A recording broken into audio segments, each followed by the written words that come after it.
Mr. Marston. How are you, sir? I'm all right. I met up with your friend, Seth. Oh, Seth of the Dead. Yes, interesting fellow. You don't meet many men these days with the moral fortitude to cut straight to the chase like that, do you? Thankfully not, Mr. West Dickens. Yes, contemporary society is remarkably harsh on professional exhumers. But did you know that in ancient Egypt, it was an art form valued more highly than literature? I believe Seth comes from that school of thought. How very interesting. Look, you thought any more about our plan?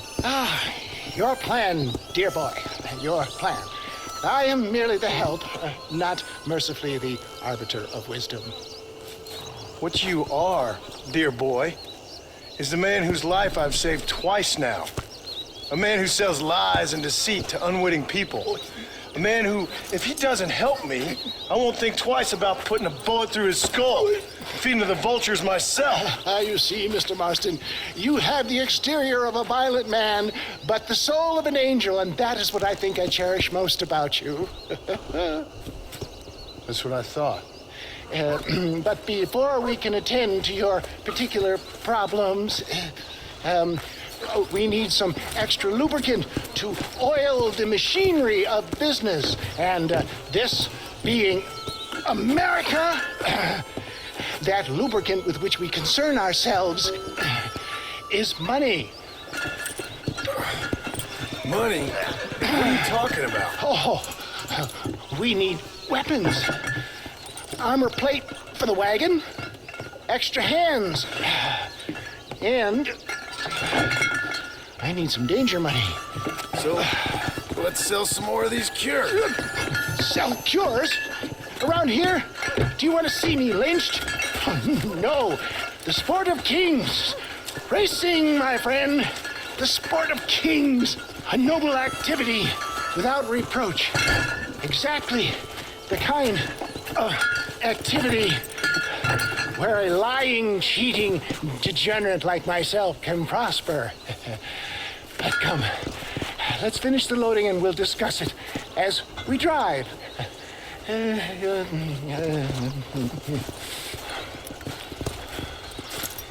Now, sir, through gap tooth breach.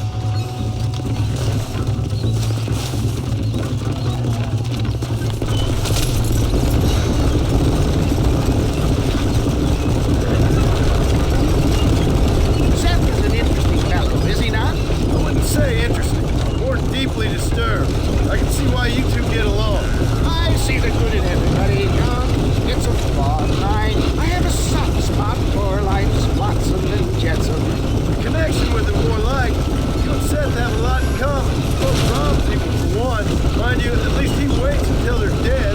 Ah, my dear boy. Nobody is more critical of drinkers than a drunk who's mended his ways. What are you talking about? Come on now, John. I've heard about you. You spent your life robbing people. It's a little inappropriate to be taking the moral high ground now.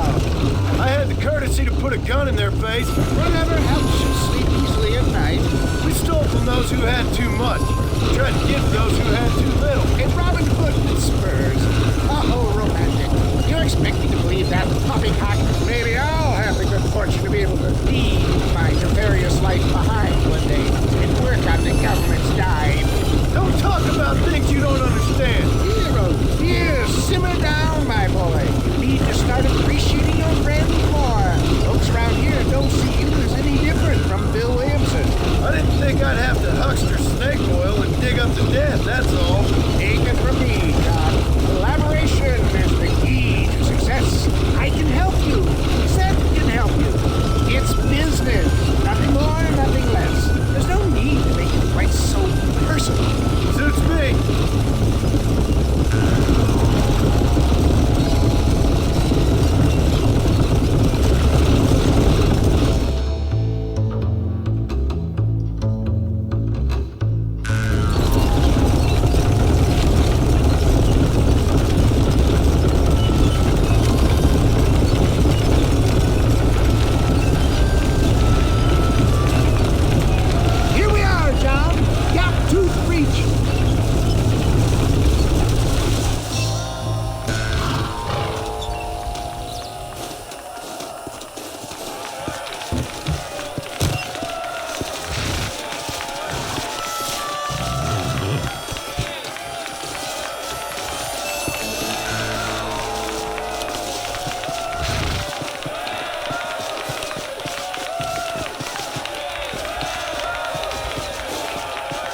mister. I'll take care of this cart for Mr. West Dickens. Come on, John. I suggest we beat a hasty retreat.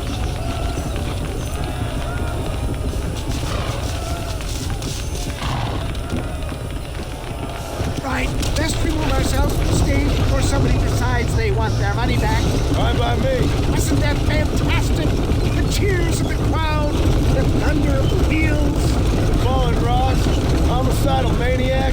Oh, come on, John. Even a cold-hearted misanthrope like you must have found that just the tiniest bit exhilarating.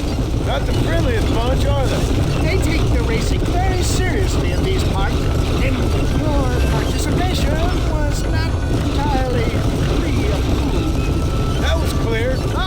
Sport, war, and heartache. The guilty pleasures of mankind since the dawn of time. I get away from the men we just swindled before you start waxing too lyrical. Yes, of course.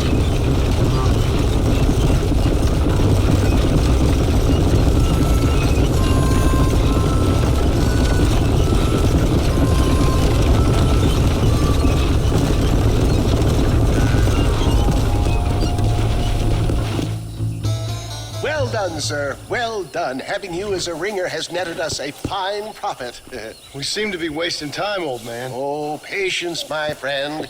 The Trojan horse cannot run before it can walk, if you'll forgive the metaphor. Next, we need to procure some grand and overwhelming firepower. And for that, you need to contact an old friend of mine. Goes by the name of Irish. Irish. Yes, he's an interesting kind of fellow, and he usually can be found in Armadillo or some other town around here on some bacchanalian revel or such. Great. An alcoholic arms dealer. What could be better?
I've been tracking them ever since. I'm a bit outnumbered.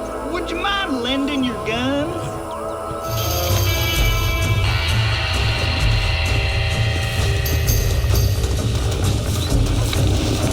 Follow me this way! Come on now! Stop that! What the hell?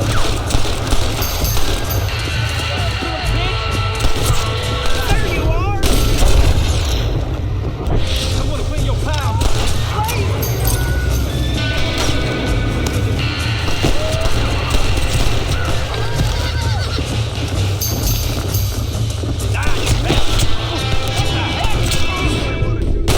More where that came from!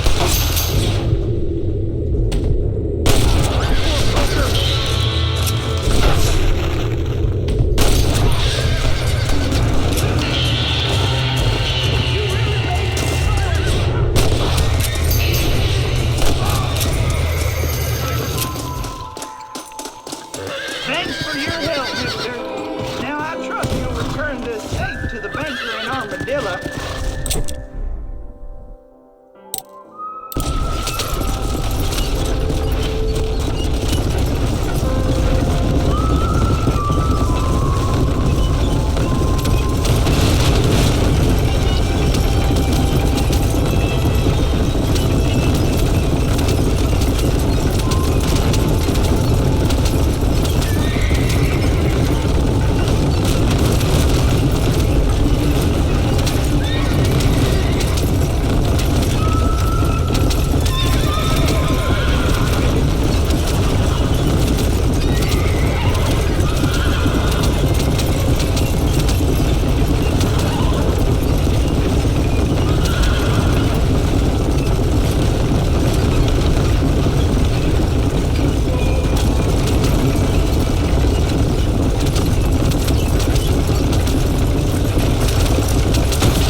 Hey, miss. I got most of the horses secure and the chicken. Well, thank you, Amos, but it's the herd I'm worried about. I know, they're scattered all over the valley and beyond. The weather is coming in real fast. So what do you suggest, Amos? We leave the herd out there to be scattered by the storm and ourselves left here to die without a livelihood? Can I help? No, miss. If the men get caught out in that storm, they're gonna die. And if we lose our herd, we'll all die, stupid man. Doesn't sound like we're left with much of a choice then. Come on, Amos. Round up your men. Let's get the herd. Dang.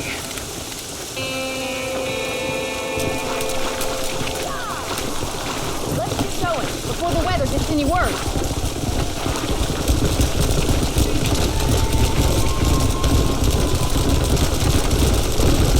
That sky don't look good. I'm starting to think somebody up there is conspiring against me. Are you a religious man? Not in any real sense. Sometimes I tell myself things happen for a reason. Like what brought me here was fate come a-calling. But nobody made my path for me. We all need to look for answers somewhere. Some in big old books, others in big old bottles of whiskey. Believing in some kind of divine purpose ain't gonna give me my wife and kid back. Past is who we are, Mr. Farland. There ain't no changing that. Faith is a luxury I can't afford. We have 2 herds out grazing in different pastures. We'll need to merge them and bring them all back. I think we can handle that. The cows get real ornery in bad weather. It's more work, but I'll show you how to deal with them. We're not going to be able to hear each other in this rain. Just make sure you don't lose sight of me.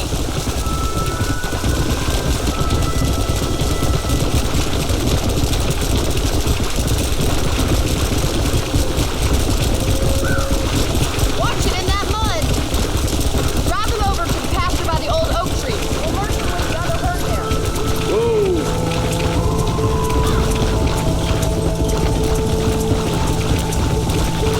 The weather changes fast out here.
decent rancher one day. Thank you, Miss McFarland.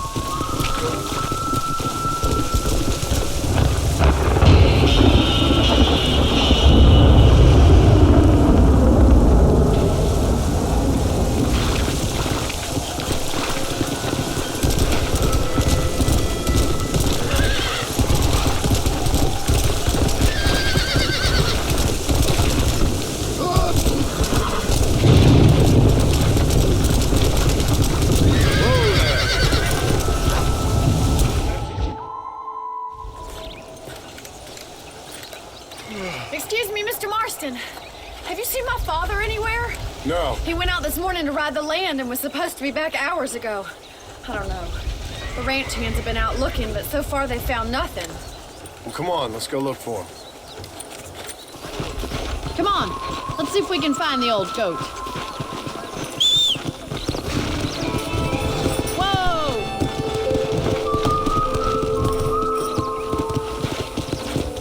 Come on! I've got a bad feeling about this. It's not like him to be away for so long. Don't worry, we'll find him. He's not as young as he used to be. What if he's hurt himself? Your father can still handle himself just fine, Miss McFarland. He's built like an oak. You're probably right, but I can't help worrying. He's all I've got. Don't you have any brothers or sisters, Miss McFarland? I had 6 brothers, but 5 of them died, either from sickness or foolish choices. And the other one? He left for the east and never came back. Must be getting on for 10 years ago now. He's a high and mighty banker in New York, according to his last letter. He should be here, helping you and your pa. I don't want his help.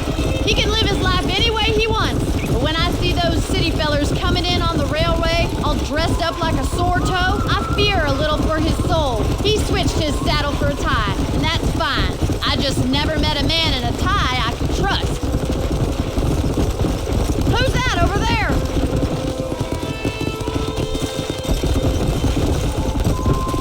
Stay with me! Come on! Quick as you can! Daddy! What happened? Nothing nice. Rustlers, I guess. Maybe the Bollard twins, that bunch. Now you head back to the ranch right now and fetch the wagon. Yes, sir. Marston, you watch after her. I'll do that, sir. Please stay close. Easy now. Come on, let's hurry. Come on!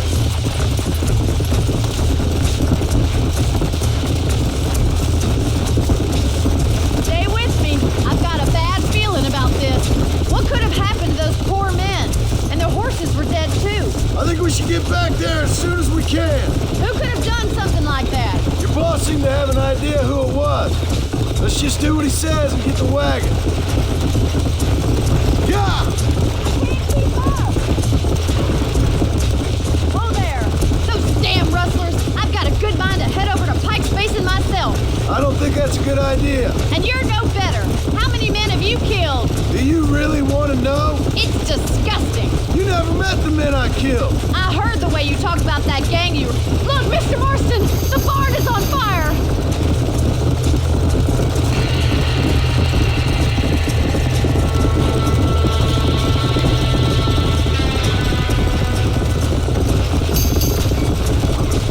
Come on!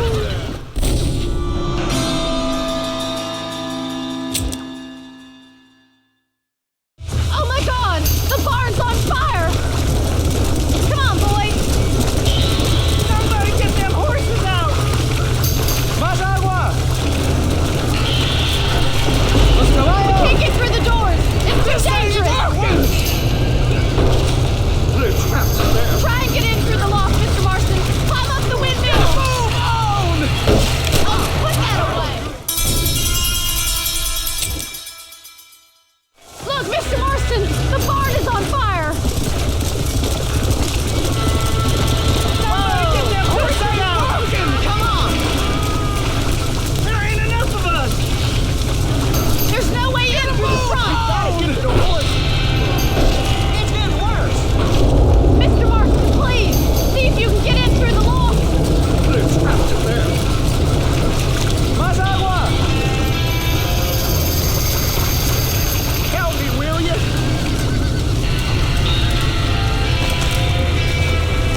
yourself.